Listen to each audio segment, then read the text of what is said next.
네, 두 번째 소식 오늘 3위입니다. 역시 북한 이야기인데요. 지난 14일 전략군 사령부 시찰 이후에 8일 동안 자취를 감췄던 김정은이 드디어 모습을 드러냈습니다.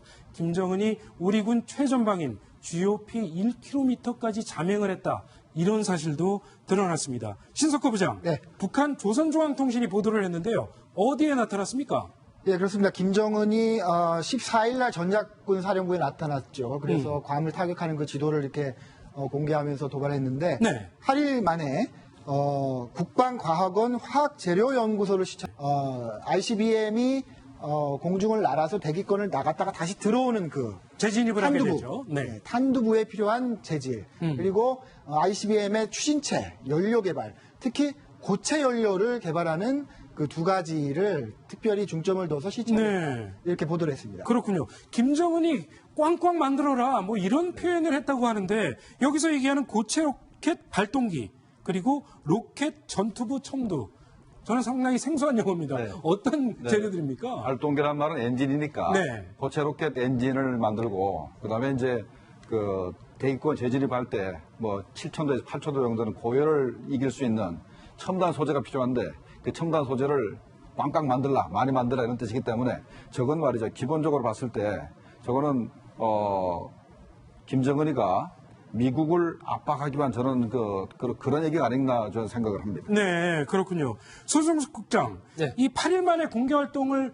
했는데 이 연구소를 찾은 이유가 혹시 UFG 훈련을 염두에 둔 것 아닌가 뭐 이런 분석도 나오고 있는데요. 어떻게 보십니까? 뭐 그런 측면이 있다라고 봐야죠. 최근에 좀 공개 활동이 뜸했지 않습니까? 네. 그러면서 이제 우리가 얼지 프리덤 가디언 훈련을 하면서 여러 가지 이제 또 북한을 압박하고 있으니까 가만히 계속 이른바 은둔하는 것처럼 보이면 왠지 밀리는 것 같고 그러니까 뭔가 이제 공개 행보를 하면서 모습을 드러냈고 또 간 네. 곳이 이러한 미사일 개발과 관련된 또 북한의 미사일 개발 기술을 우리가 어느 선진국에도 뒤지지 않을 만큼 미사일 개발 기술을 확보했다라는 얘기를 이제 공개를 함으로써 네. 여전히 이러한 이른바 ICBM 개발이나 이 핵 개발 부분에 대한 의지를 또 과시하는 그런 행보가 아니냐 뭐 이렇게 볼 수 있을 것 같습니다. 그렇군요. 김정봉 실장님, 네. 이 사진이 오늘 노동신문 1면에 실린 사진을 저희가 쓰고 있는데요. 네. 여기에서 상당히 주목되는 부분이 있습니다. 여기 빨간 줄로 저희가 표시를 했는데요.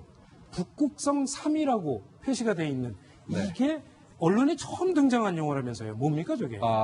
저게 북극성 1형이 작년도 8월 달에 쏜 SLBM이고 네. 그다음에 북극성 2형이 금년도 2월 달에 그걸 SLBM을 지대지 미사일로 개조해가지고 온 게 이제 북극성 2형인데 네. 북극성 3형이 나타난 건 이번이 처음은 아니고 두 번째입니다. 지난번에는 옆에 이렇게 비스듬하게 하고 북자가 보이고 3자만 보여서 저게 북극성 3형이라고 이렇게 해서 우리가 이제 추정을 한 미사일 모양이 보였기 네. 때문에 이번에 이제 두 번째로 나타났는데요.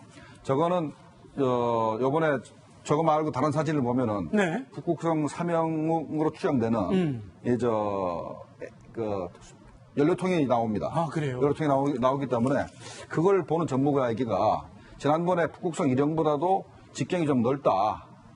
그다음에 그렇군요. 길이는 우리가 지난번에 판단해 봤을 때는 지금 화면에 나오는 저 사진 말씀하시는 겁니까? 그렇죠. 북자하고 삼자만 보이지 않습니까? 네. 그래서 저게 북극성 3형이 최초 저기 있다는 거 했는데 네. 이렇게 딱 집어서 이렇게 북극성 3형이라고 표시한 건 이번 처음입니다. 그렇군요. 여기 이 빨간 네모 안에 있는 수중 전략 탄도탄이라는 말이 바로 SLBM 잠수함 발사 핵 미사일을 얘기하는 거고요. 그런데 저 미사일이 네. 저게 직경이 더 넓어졌는지 하는 부분은 좀 더 연구를 해봐야 되겠지만 네.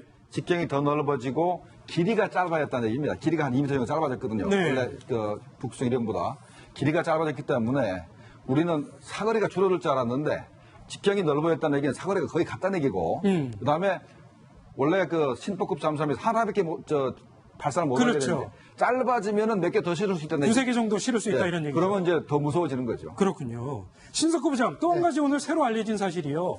이달 초에 김정은이 역시 한동안 사라진 적이 있었는데 그때 우리 최전방 초소 GOP라고 하죠. 네. 거기에서 1km 떨어진 거리까지 근접해서 잠행을 했다면서요.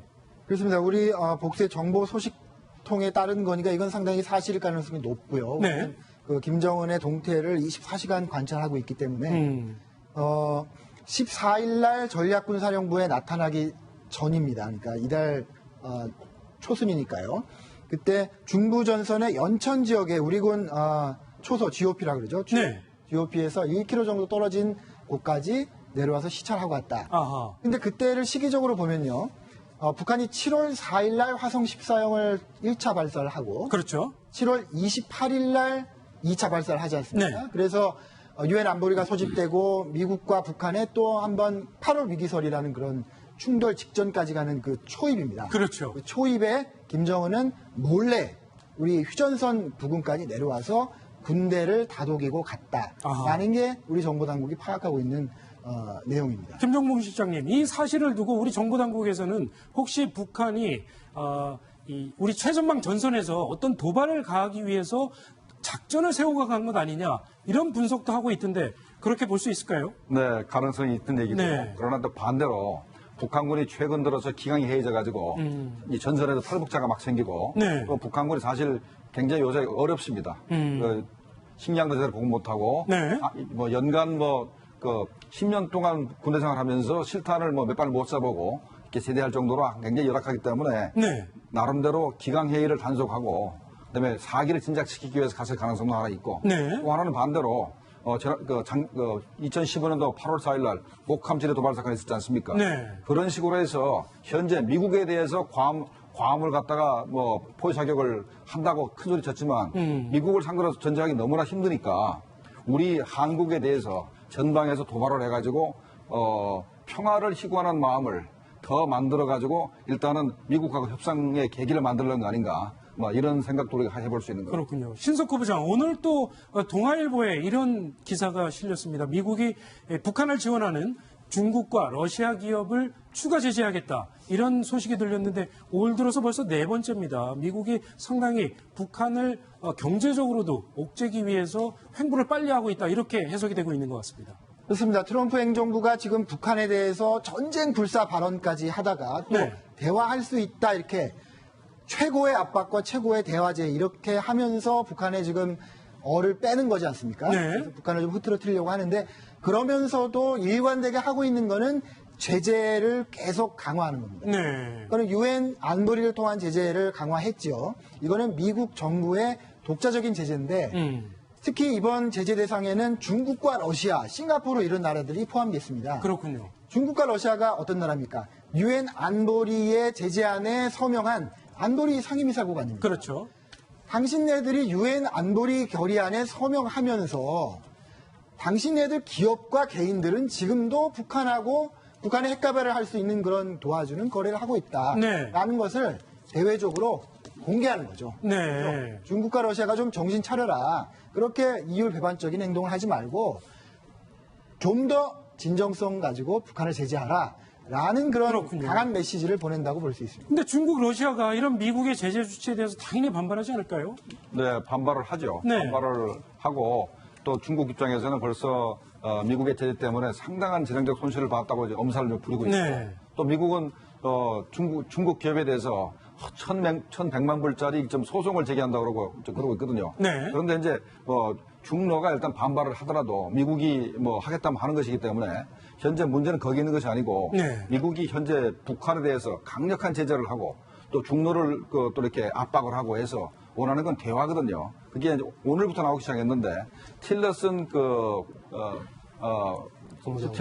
국무장관하고 예. 트럼프 대통령하고가 오늘부터 아주 북한에 대해서 북한이 현재까지 도발하지 않았기 때문에 예. 8월 6일 날 유엔의 대북 제재안이 새로 통과됐음에도 불구하고 그 이후에 도발하지 않은 것에 대해서 굉장히 긍정적으로 평가하면서 앞으로 대화 조짐이 있을 수도 있다. 굉장히 좋은 일이 있을 수도 있다. 이런 식으로 얘기하고 있기 때문에 그렇죠. 앞으로 현재 굉장한 그런 긴장이 남북 간에 또 북미 간의 그 대화 모드로 바뀔 가능성이 있어서 그게 주목됩니다. 그렇군요. 자, 대화 진행되겠죠. 그런데 과연 북한의 김정은이 8일 만에 나타난 그 모습으로 어떤 음모를 꾸미고 있을지 그 역시 걱정이 되는 부분입니다. 앞으로 지켜봐야 할 것 같습니다. 다음으로 세 번째 소식, 오늘의 4위로 넘어가겠습니다.